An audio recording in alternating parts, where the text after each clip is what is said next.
कोणी करू शकतं, इतकी ही सुलभ साधना आहे, सर्वांना शक्य होणारे साधन आहे, खात्रीची आहे हमीची. त्या साधनेतलं सोपेपण, त्याची चतुसूत्री मी सांगत असतो, आपल्याला थोडक्यात सांगतो की साधना सर्वात उच्च कशी आहे, सर्वात सोपी ही साधना आहे. तुका म्हणजे सोपी आहे सर्वात मोठी, सर्वापेक्षा सोपी साधना ही नामचिंतन आहे. हिची सोपेपणाची 4 सूत्र मी आता सांगतो. कोणीही घ्या नाम, केव्हाही घ्या, कुठेही घ्या आणि कसंही घ्या.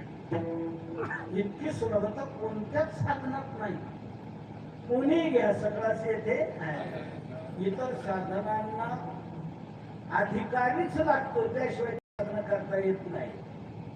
पण नाम साधना करता अधिकार विशिष्ट नाही, प्रत्येक जणाला अधिकार आहे नामचिंतन.